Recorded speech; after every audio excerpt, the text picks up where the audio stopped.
नमस्कार good morning everyone मो आर्या आज गुरुत्वपूर्ण खबर गुड़िक आपण मानक जणाइबी न्यूज गुड़िक भल लगे निश्चित भाव गोटे लाइक करी चैनल को सब्सक्राइब करदेवे। तो चलतु आज गुरुत्वपूर्ण खबर गुड़िक उपरे नजर पकाइबा।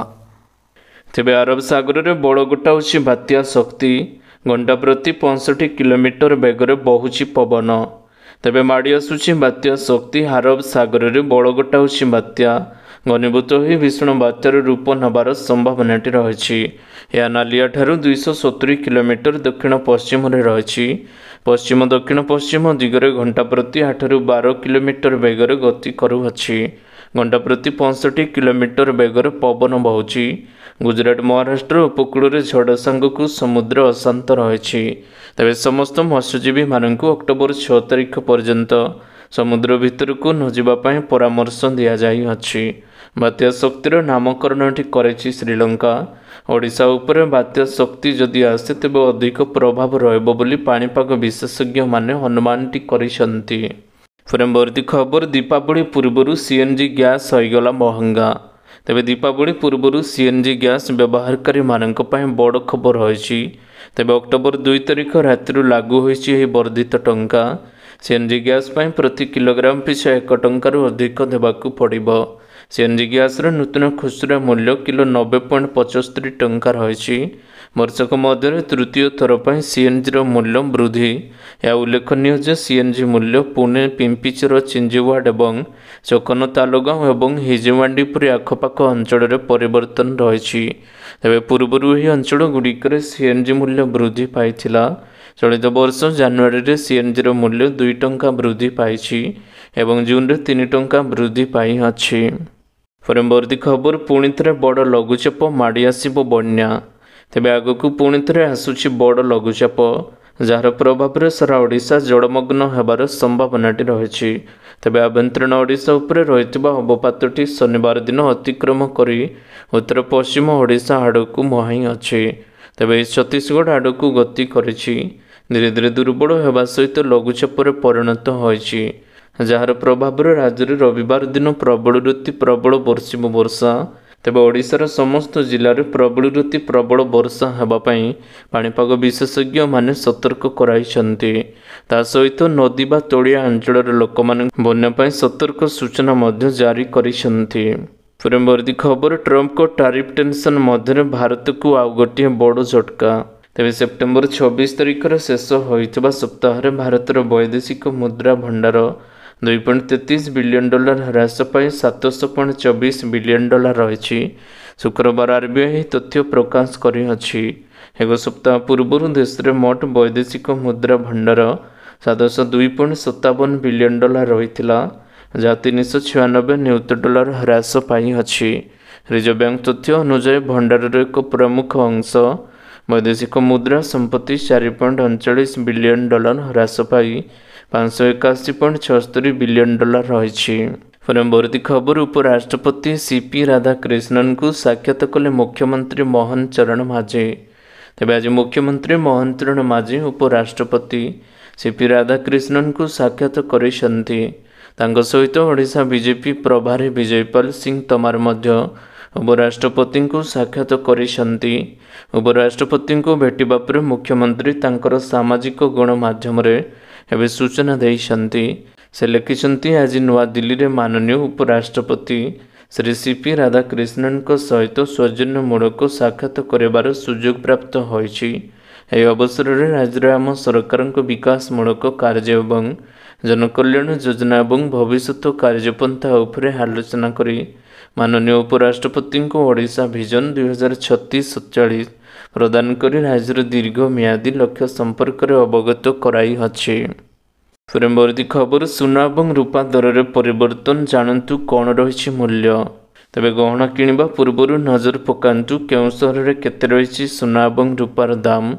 जदि आज आपण सुना किनिबाकू चाहुचंती बा योजना करूचंती तेबे निश्चित भाव में जानि रखंतु केते रही भारतीय बजार दर। भारतीय बजार में 24 कैरेट सुनार दर 1,19,400 टंका रही। सेहीपरि 22 कैरेट सुनार दर 1,09,450 टंका रही। राजधानी भुवनेश्वर 24 कैरेट सुनार मूल्य 10 ग्राम पिछा 1,19,400 ଟଙ୍କା ରହିଥିବା ବେଳେ 22 କ୍ୟାରେଟ୍ ସୁନାର ମୂଲ୍ୟ 1,09,450 ଟଙ୍କାକୁ ଖସି ଆସିଅଛି। ପରବର୍ତ୍ତୀ ଖବର, କଟକ ଗୋଷ୍ଠୀ ସଂଘର୍ଷ ଘଟଣାକୁ ନିନ୍ଦା କଲେ ନବୀନ ପଟ୍ଟନାୟକ।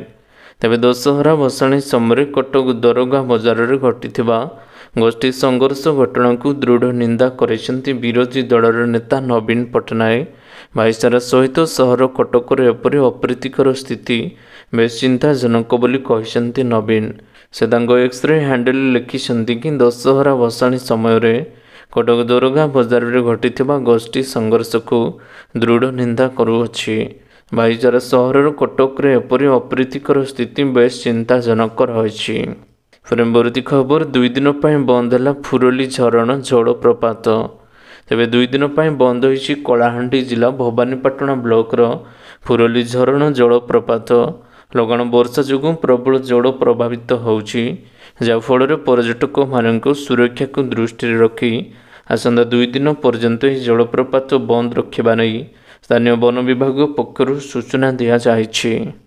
ପରବର୍ତ୍ତୀ ଖବର, ବିଶ୍ୱ ମାନଚିତ୍ରରୁ ପାକିସ୍ତାନକୁ ଲିଭେଇ ଦିଆଯିବ ବୋଲି କହିଲେ ଭାରତୀୟ ସେନାର ମୁଖ୍ୟ। ତେବେ ଭାରତୀୟ ସେନା ମୁଖ୍ୟ ଜେନେରାଲ ଉପେନ୍ଦ୍ର ଦ୍ୱିବେଦୀ ପାକିସ୍ତାନକୁ ଏକ କଡ଼ା ବାର୍ତ୍ତା ଦେଇଛନ୍ତି। ରାଜସ୍ଥାନର ଶ୍ରୀଗଙ୍ଗାନଗର ଜିଲ୍ଲାରେ ଅନୁପଗଡ଼ରେ ପାକିସ୍ତାନ ସୀମା ନିକଟରେ ସୈନିକମାନଙ୍କୁ ସମ୍ବୋଧିତ କରି ସେ କହିଛନ୍ତି, ଯଦି ପାକିସ୍ତାନ ଆତଙ୍କବାଦକୁ ସମର୍ଥନ କରିବା ବନ୍ଦ ନ କରେ ତେବେ ଏହାକୁ ବିଶ୍ୱ ମାନଚିତ୍ରରୁ ଲିଭାଇ ଦିଆଯିବ। ସେ ଚେତାବନୀ ଦେଇଛନ୍ତି, ଭାରତ ଆଉ ପୂର୍ବ ପରି ସଂଯମ ନୀତି ଗ୍ରହଣ କରିବ ନାହିଁ। କୌଣସି ଆକ୍ରମଣରୁ ତୁରନ୍ତ ଜବାବ ଦିଆଯିବ। 100ରୁ ଅଧିକ ପାକିସ୍ତାନୀ ସୈନିକ ଏବଂ ଅନେକ ଆତଙ୍କବାଦୀ ନିହତ ସେନା ମୁଖ୍ୟ ପ୍ରକାଶ କରିଛନ୍ତି ଯେ ଅପରେସନ ସିନ୍ଦୁରରେ ପାକିସ୍ତାନରେ ଥିବା 9ଟି ଆତଙ୍କବାଦୀ ଆଡ୍ଡା ସମ୍ପୂର୍ଣ୍ଣ ଧ୍ୱଂସ କରାଯାଇଛି। ଏହି ଆଡ୍ଡାଗୁଡ଼ିକରେ ତାଲିମ ଶିବିର, ଶସ୍ତ୍ରାସ୍ତ୍ର ଯୋଗାଣ ନେଟୱର୍କ ଏବଂ ମାଷ୍ଟର ମାଇଣ୍ଡ ରହିଥିଲେ। ସେ କହିଛନ୍ତି ଯେ ଏହି ଅପରେସନରେ 100ରୁ ଅଧିକ ପାକିସ୍ତାନୀ ସୈନିକ ଏବଂ ବହୁ ସଂଖ୍ୟକ ଆତଙ୍କବାଦୀ ନିହତ ହୋଇଛନ୍ତି। ସେ ଏହା ମଧ୍ୟ ସ୍ପଷ୍ଟ କରିଛନ୍ତି ଯେ ଭାରତ ଏହାର ଆକ୍ରମଣରେ ସର୍ବାଧିକ ସଠିକତା ଅବଲମ୍ବନ କରିଛି ଏବଂ କୌଣସି ସାଧାରଣ ନାଗରିକଙ୍କ କ୍ଷତି ନ ହେବା ନିଶ୍ଚିତ କରିଛି। ପରବର୍ତ୍ତୀ ଖବର, ଜାପାନ ଇତିହାସରେ ପ୍ରଥମ ପ୍ରଧାନମନ୍ତ୍ରୀ ହୋଇପାରନ୍ତି ଜଣେ ମହିଳା। ତେବେ ଜାପାନ ଇତିହାସରେ ପ୍ରଥମ ଥର ପାଇଁ ଜଣେ ମହିଳା ପ୍ରଧାନମନ୍ତ୍ରୀ ହୋଇପାରନ୍ତି। ଜାପାନର ଶାସକ ଲିବରାଲ ଡେମୋକ୍ରାଟିକ୍ ପାର୍ଟି ସାନେ ତାକଚିନ୍ଙ୍କୁ ନୂତନ ନେତା ଭାବରେ ମନୋନୀତ କରିଛନ୍ତି, ଯାହାଫଳରେ ସେ ପରବର୍ତ୍ତୀ ପ୍ରଧାନମନ୍ତ୍ରୀ ହେବେ ବୋଲି ଆଶା କରାଯାଉଛି। ଏପରିକି ଦେଶର ଇତିହାସରେ ପ୍ରଥମ ମହିଳା ଭାବରେ ନେତୃତ୍ୱ ହେବାକୁ ଯାଉଛନ୍ତି। ପରବର୍ତ୍ତୀ ଖବର, NIELIT ଡିଜିଟାଲ ବିଶ୍ୱବିଦ୍ୟାଳୟର ଉଦ୍ଘାଟନ କଲେ କେନ୍ଦ୍ରମନ୍ତ୍ରୀ। ତେବେ କେନ୍ଦ୍ର ଇଲେକ୍ଟ୍ରୋନିକ୍ସ ଏବଂ IT ମନ୍ତ୍ରୀ ଅଶ୍ୱିନୀ ବୈଷ୍ଣବ ଗୁରୁବାର NIELIT ଡିଜିଟାଲ ବିଶ୍ୱବିଦ୍ୟାଳୟ NDU ପ୍ଲାଟଫର୍ମ ଉଦ୍ଘାଟନ କରିଛନ୍ତି। ଏହି ପ୍ଲାଟଫର୍ମ ଗୁଡ଼ିକ ଯୁବପିଢ଼ିଙ୍କୁ AI, ସାଇବର ସୁରକ୍ଷା, ଡାଟା ସାଇନ୍ସ, ସେମିକଣ୍ଡକ୍ଟର ଆଦି ଉନ୍ନତ ପ୍ରଯୁକ୍ତି କ୍ଷେତ୍ରରେ ଉଚ୍ଚମାନର ଶିକ୍ଷା ଏବଂ ଦକ୍ଷତା ପ୍ରଦାନ କରିବ। ଏହା ଯୁବପିଢ଼ିଙ୍କୁ ଭବିଷ୍ୟତ ପାଇଁ ପ୍ରସ୍ତୁତ ଦକ୍ଷତାରେ ସୁସଜ୍ଜିତ କରିବା ପାଇଁ ନମନୀୟ ଡିଜିଟାଲ ଶିକ୍ଷାଧାର ଏବଂ ଧାରା ଏବଂ ଭର୍ଚୁଆଲ ଲ୍ୟାବ୍ ପ୍ରଦାନ କରିବ। ପରବର୍ତ୍ତୀ ଖବର, ଗିଲ୍ଡର ନୂଆ ଦିନିକିଆ ଅଧିନାୟକ। ତେବେ ଟେଷ୍ଟ ପରେ ଭାରତୀୟ ଦିନିକିଆ ଦଳର ଅଧିନାୟକ ଭାବରେ ନିଯୁକ୍ତି ପାଇଛନ୍ତି ଯୁବ ବ୍ୟାଟର ଶୁଭମନ ଗିଲ୍। ଅକ୍ଟୋବର 19ରୁ ଅଷ୍ଟ୍ରେଲିଆ ବିପକ୍ଷ ଦିନିକିଆ ସିରିଜରୁ ଆରମ୍ଭ ହେବ ଗିଲ୍ଙ୍କ ଯୁଦ୍ଧ। ପୂର୍ବରୁ ଭାରତୀୟ ଦିନିକିଆ ଟିମ୍ରେ ଅଧିନାୟକ ଭାବରେ କାର୍ଯ୍ୟ କରୁଥିଲେ ରୋହିତ ଶର୍ମା, ହେଲେ ତାଙ୍କୁ ଭାରତୀୟ କ୍ରିକେଟ ଟିମ୍ର କ୍ୟାପ୍ଟେନ୍ସି ପଦରୁ ହଟାଇ ଦିଆଯାଇଛି।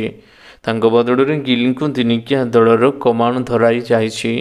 2027 ଦିନିକିଆ ବିଶ୍ୱକପ୍ ଦୃଷ୍ଟିରେ ରଖି ଗିଲ୍ଙ୍କୁ ଏବେଠାରୁ କ୍ୟାପ୍ଟେନ୍ର ଦାୟିତ୍ୱ ହସ୍ତାନ୍ତର କରିଛି BCCI। ପରବର୍ତ୍ତୀ ଖବର, ନେପାଳ ପରେ ମରୋକ୍କୋରେ ଜେନ୍ ଜେଡ୍ ଆନ୍ଦୋଳନ। ତେବେ ନେପାଳ ପରେ ମରୋକ୍କୋରେ ଜେନ୍ ଜି ସଦସ୍ୟମାନେ ସେପ୍ଟେମ୍ବର ଶେଷ ସପ୍ତାହରୁ ରାସ୍ତାରେ ପ୍ରତିବାଦ କରୁଛନ୍ତି। ଧୀରେ ଧୀରେ ଜେନ୍ ଜି କ୍ରୋଧ ସାରା ଦେଶରେ ବ୍ୟାପିବାରେ ଲାଗିଛି। ନେପାଳ ପରେ ମରୋକ୍କୋର ଯୁବବର୍ଗମାନେ ଏବେ ସରକାରଙ୍କୁ ଭାଙ୍ଗିବାକୁ ଦାବି କରୁଛନ୍ତି। ସେମାନେ ଏବେ ରାଜାଙ୍କୁ ସରକାର ଭାଙ୍ଗିବାକୁ ଦାବି କରୁଛନ୍ତି।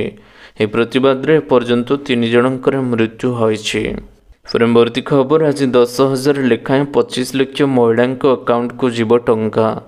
ତେବେ ବିହାର ମୁଖ୍ୟମନ୍ତ୍ରୀ ନୀତିଶ କୁମାର ସଦ୍ୟ ଆରମ୍ଭ ହୋଇଥିବା ମୁଖ୍ୟମନ୍ତ୍ରୀ ମହିଳା ରୋଜଗାର ଯୋଜନା ଅଧୀନରେ ଆଜି 25 ଲକ୍ଷ ମହିଳା ହିତାଧିକାରୀଙ୍କ बैंक अकाउंट को प्रत्येक 10,000 टंका ट्रांसफर करेंगे।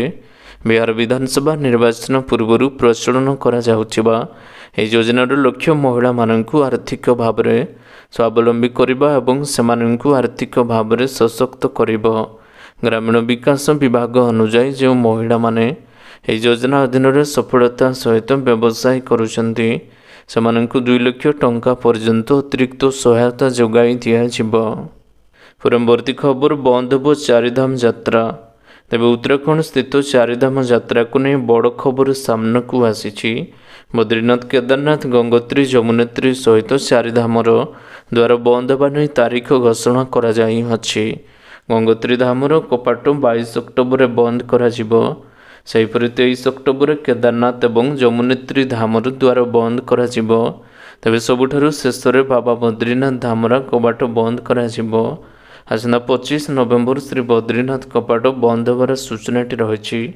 एतद व्यतीत 18 नवेम्बर द्वितीय केदार महादेवेश्वर एवं 6 नवेम्बर तृतीय केदार तुंगनाथ कपाट बंद करा जिवो। खबर मुताबक द्वार बंद होवार तारीख घोषणा करने प्रथम राउड़ और धर्माकारी पंचांग गणना करथिले। यापर द्वार बंद होवार शुभ मुहूर्त घोषणा करा जाई अछि। तेबे आशा करुचे आज गुरुत्वपूर्ण खबर गुड़िक आपण माननकु निश्चित भाव में भल लगी से भल लगी वीडियो को गोटे लाइक करंतु एवं चैनल को सब्सक्राइब करने बिल्कुल भी भूलंतु नहीं।